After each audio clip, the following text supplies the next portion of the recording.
इसको क्लियर कर देते पहले। उसको उस कॉफी को पीने में बिल्ली की पॉटी खाने में आपको कोई ऐतराज नहीं है, पर गौ दूध गौमूत्र पीने में और गौ माता के गोबर से निकले हुए अन्न को खाने में ऐतराज है। ये बड़ी कौन सी कॉफी की बात कर रहे हैं? मैं बता रहा हूँ, आपको पता नहीं है, आप रिसर्च कीजिए। नहीं, मैं बता रहा हूँ। अफ्रीका में क्वेश्चन आता है ना, तो आप सामने वाले पे डालते हैं। इनके पास कभी भी आउट ऑफ सिलेबस क्वेश्चन पूछते हैं ना, तो सामने वाले पे डालते हैं। आउट ऑफ सिलेबस नहीं है मैडम, ये बिल्ली की पॉटी और गाय की पॉटी में एक समानता है। एक सेकंड, एक करके ये कॉफी की कहानी इनको बता देता हूँ। मैं उस जगह जा चुका हूँ। एक स्पेसीज है बिल्ली की जो जंगल में जाती है और कॉफी बीन्स जो बेस्ट क्वालिटी है वो खाती है। वो पल्प खा लेती है, बीज एज इट इज निकलता है। उस कॉफी बीन्स की क्वालिटी बेस्ट होती है, ना कि पॉटी में मिलने का। पॉटी नहीं को खाता है, फिर उससे बीन्स को निकाल लिया जाता है और उस बीन्स को क्रश किया जाता है। वो बेस्ट क्वालिटी बीन्स। वही तो हम कह रहे हैं, गोबर से गेहूं निकाल के रोटी बना। हम भी तो वही कह रहे हैं। सुन तो लीजिए, और ये भी वही कहने लगे। देख लो, सुन तो लीजिए। बचे हुए बीज, क्योंकि बिल्ली को उस टेस्ट का पता है, इंसान उसको सेंस नहीं कर पाता है, इसीलिए coffee tester, T tester, wine taster, certain quality के लोगों को रखा गया। एक बात। दूसरा, बांझपन को ठीक कह रहे हैं। बांझपन को ठीक करने के लिए नहीं, वो ये कह रहे हैं कि अगर वहां पर बिल्ली का हिसाब किताब इसलिए ठीक है कि उसी को सेंस है, तो यहाँ गाय को वो सेंस क्यों नहीं है? फिर गाय डाइजेस्ट नहीं कर पा रही गेहूं को, और उस गेहूं से तय करेंगे कि डाइजेस्ट नहीं कर पा रही है। आप कैसे तय कर सकते हैं? अरे भाई, हमारे जब ऋषि मुनि कह रहे हैं तो करते हो कि तब ना कह रहे हैं। गाय के इंटेस्टिन, ह्यूमन के इंटेस्टिन एक ही है महाराज जी। भैंस के इंटेस्टिन एक ही है। गाय के कितने पेट होते हैं? जितने भैंस के होते हैं, जितने सुअर के होते हैं। कितने पेट हैं भाई? इंसान का स्टमक होता है। बताइए ना, गाय के कितने पेट होते हैं भाई? बताइए। आपको इसके लिए कम से कम नीट क्वालिफाई करके डॉक्टर बनना पड़ेगा ना। आपको नहीं पता, आप गाय पर रिसर्च करते नहीं। आपके घर में गाय है। एक बात सुनिए, जानेंगे गाय के बारे में। कितने पेट आपने खोले हैं आज तक? अरे भाई, गाय के 6 पेट होते हैं। नीट की आप देख लीजिए, नीट की परीक्षा आपने पास की है डॉक्टरी की बात कहने के पहले।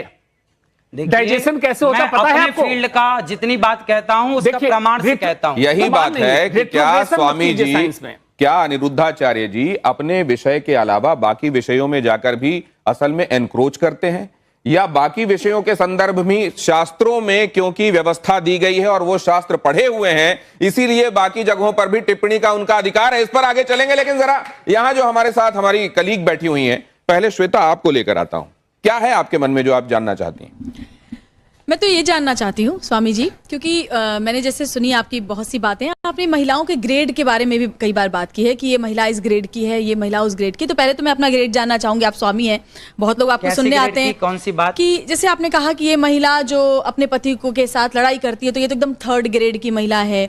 तो हम जैसी महिलाएं जो घर से अभी बाहर निकली हैं, दफ्तर में काम कर रही हैं, कभी रात में भी बाहर रहती हैं, दिन में भी, तो हम किस ग्रेड की आती है आपके हिसाब से? और एक बात और, जैसे आपने कहा कि महिलाओं को शांति बनाए रखने के लिए अपने मुंह पर उंगली रखी रहनी चाहिए, सबके लिए है ये बात, है ना? तो मतलब महिलाएं चुप रहे, देश की आधी आबादी चुप रहे। पुरुषों को भी कहा है, लेकिन महिलाओं के लिए आपने कहा खास पुरुषों के लिए आपने सुना ही नहीं। पूरी बात सुनना तो सीखिए। अच्छा, हाँ, महाराज जी बोलेंगे, बाकी सब चुप रहे। तो आप यही बता दीजिए, पहले तो मेरा ग्रेड बता दीजिए मुझे, और दूसरा कि अगर हम बाहर काम करने वाली कामकाजी महिलाएं, तो आप अच्छे से जानती होंगी कि आप कितना लड़ती हैं और कितना शांति से रहती हैं, कितनी संस्कारी हैं। आपका संस्कार आपको पता होगा, वही ग्रेड निश्चित कर देगा कि आपका ग्रेड क्या है। आप ग्रेड कैसे डिसाइड करते हैं महिलाओं की? भाई मैं नहीं करता। बोलने वाली महिलाएं 3rd ग्रेड की, कम बोलने वाली उससे ऊपर, ऐसे कुछ ऐसा कोई प्रूफ है तो बताइए। और जो महिला गूंगी हो वो तो नंबर। अनिरुद्धाचार्य जी का कहना है कि आप अपने स्वभाव का विश्लेषण खुद कीजिए। आप कितना दूसरों से झगड़ते हैं, कितना शांत रहते हैं, कितना सामंजस्य बिठा पाते हैं, और उस हिसाब से अपना ग्रेड तय कीजिए। श्वेता, आपका महिलाओं के लिए, पुरुषों के लिए। स्वामी जी, मैं अभी मुझे एक शो करने भी जाना है, तो मैं अच्छा हुआ आप सवाल पूछने आ गए। मैं नौकरी करती हूँ, रात के 12 बजे यहाँ से कैब मिलेगी, मैं 1 बजे घर पहुंचूंगी। मेरा 7 साल का बच्चा है, हनुमान चालीसा का पाठ कर लेता है। अरे रोहित सर, मैं टीम इंडिया का बिगेस्ट मंगलवार और शनिवार वो सारे भगवान की पूजा जानता है। वो जानता है कि गणेश की पूजा पहले होती है, और वो पूरी कहानियां जानता है। वो अपने माँ बाप की भी इज्जत करता है, और यहाँ बैठे किसी को भी वंदे मातरम पूरा नहीं याद होगा।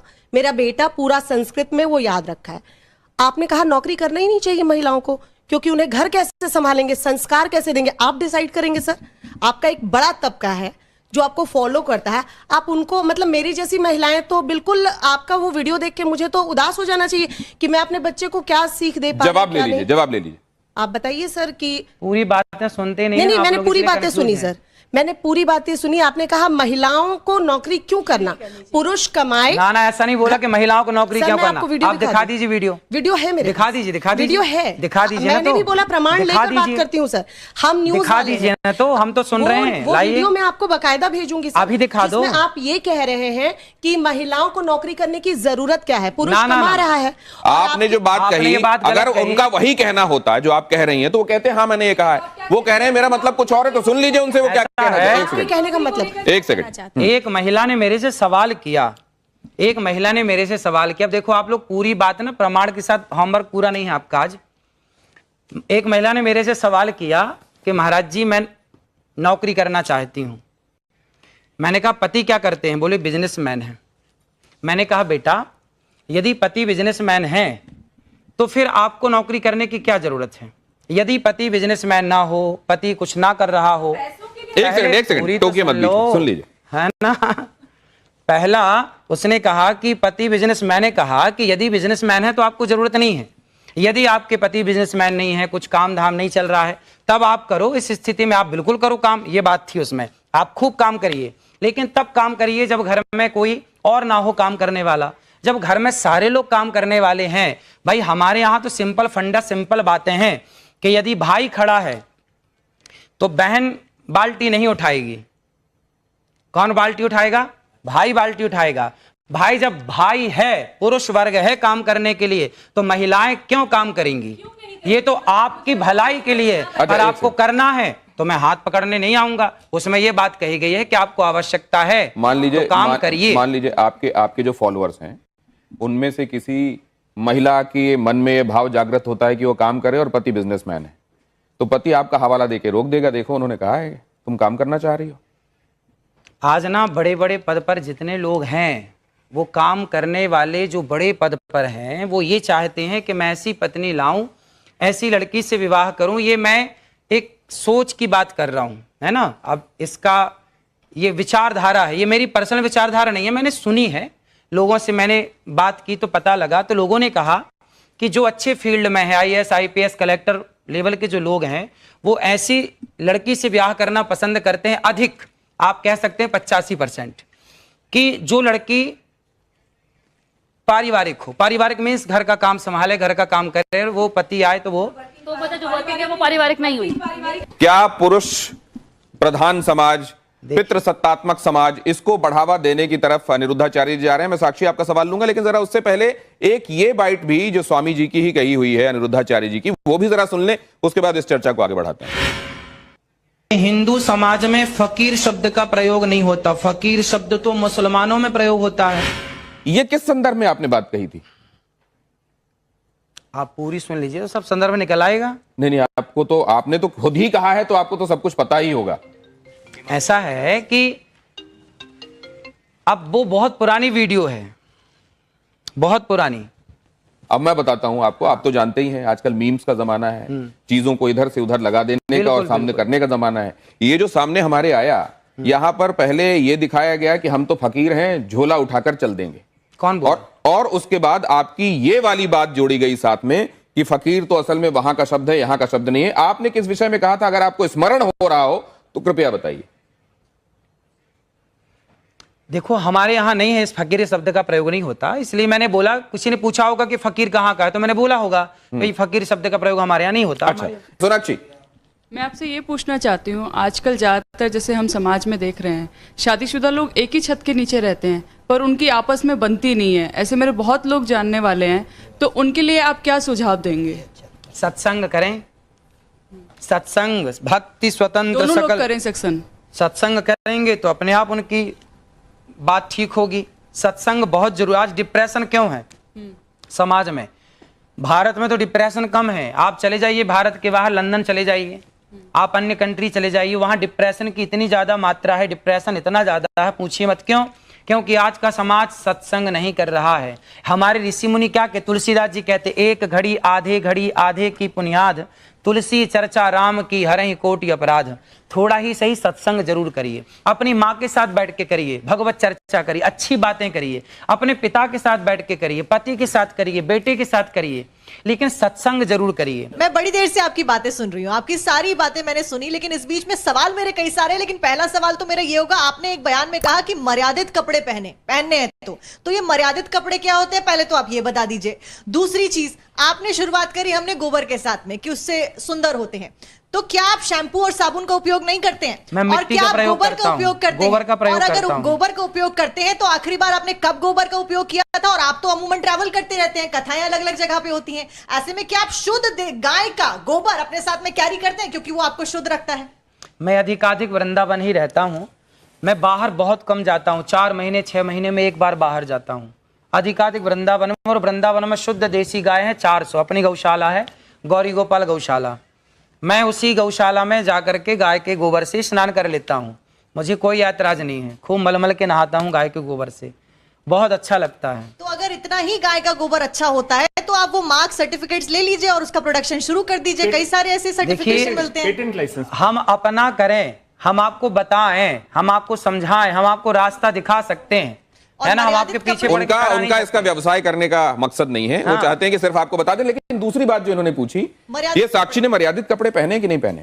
किसके कपड़े मर्यादित लग रहे हैं? आप पहले बताइए, ये मर्यादित है कि मैं मर्यादित? ये मर्यादित है।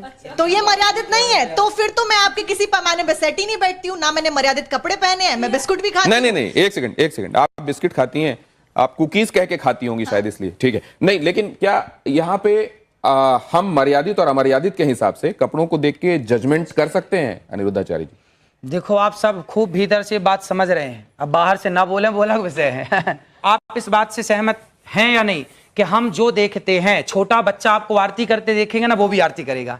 बच्चा घंटी हिलाते देखेगा, वो भी घंटी हिलाएगा। बच्चा जो करते देखेगा, तो बच्चा वो जब आप पहले पूरी महिलाओं बात की सुन इज्जत नहीं लीजिए। करोगे तो बच्चा उसी चीज को उनकी फॉलो बात करेगा। सुन लीजिए बस, फिर उसके बाद है ना। अपनी बात। ऐसा है कि बच्चा जो देखता है वो करने का प्रयास करता है, समाज जो देखती है वो असर उसके भीतर होता है। आप माने या बिल्कुल मत माने मेरी बात को, लेकिन आपने अश्लीलता देखी है सामने, तो आपके दिमाग में वो अश्लीलता भरी होगी। लेकिन जब ये कहा जाता है कि आप कपड़ों के विषय में बात मत कीजिए, आप अपनी सोच बदलिए। क्योंकि कपड़ों के संदर्भ में अगर आप बात करते रहेंगे तो असल में आप एक तरीके से उन लोगों को बढ़ावा दे रहे हैं जो अपराध करते हैं। एक सेकंड, तो इसको आप कैसे मानते हैं? भाई, कपड़े मर्यादित ही होने चाहिए। हमारे बाप दादों ने तो यही सिखाया, जो मैंने सीखा है वो मैंने बताया कि कपड़े मर्यादित होने चाहिए। पर लोगों को सूट सलवार और साड़ी मर्यादित कपड़े होते नहीं, हैं। वो जिसमें ढका हो। अनिरुद्धाचार्य जी सीरियल का हवाला दे रहे हैं। उन्होंने बबीता भाभी के बारे में भी बोला कि जेठालाल बबीता भाभी की तरफ आकर्षित क्यों होता है, ये भी आपने बताया था एक जगह। अगर आप कह रहे हैं ना कपड़े ढके हो तो मेरे को तो हिजाब पहन लेना चाहिए, उस हिसाब से पहनने की जरूरत नहीं है। वो तो सबसे ढका हुआ होता है। आपने अच्छे कपड़े पहने। नहीं, महत्वपूर्ण सवाल है। कोई औरत मैंने अगर साड़ी चली पहनी जाए, है, मैं मर्यादित हूँ, लेकिन आपको मेरा बैकग्राउंड नहीं पता। क्या पता मैं रात को पार्टी करती हूँ, क्या पता मैं शराब पीती हूँ, क्या पता मैं घूमती हूँ, घर ले जाती हूँ। हाँ, मैं पीती हूँ। बहुत अच्छा। तो मेरे कपड़ों से आप मेरे कैरेक्टर को जज नहीं कर सकते। तो आपने शराबियों से बात करने बिठा दिया मेरे को आज।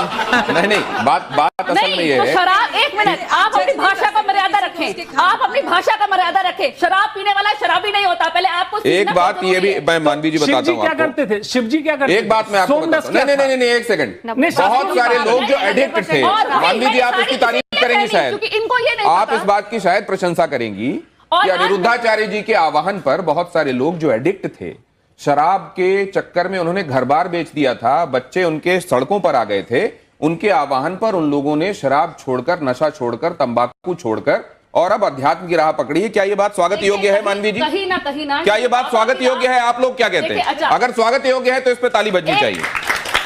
क्या मानवी जी, लेकिन एक बात मैं समझना चाह रहा हूं, क्या समाज को मर्यादित रहने के लिए कहना और ये कहना कि आप ठीक लाइन पर चलें, आप ठीक तरीके से रहें, दूसरों से ठीक व्यवहार करें, क्या ये गलत करते हैं अनिरुद्धाचार्य? देखिए, मैं अब जैसे इन्होंने ये मेरे पे बोला तो मैं भी कुछ बोलना चाहती हूँ, उसका जवाब इनसे लेंगे कि कई बाबाओं के धोखाधड़ी के अंदाज भी है कुछ निराले। कोई धर्म के नाम पे ठगे तो कोई क्रिमिनल चार्जेस में फंसे, कोई रेप में पेरोल पाए तो किसी को अननेचुरल सेक्सी भाए। अब इस पे क्या बोलना चाहेंगे? आप जनता फॉलो करती है आपको, तो भगवान ना करे कुछ और निकल आए तो उस पर आप क्या कहेंगे?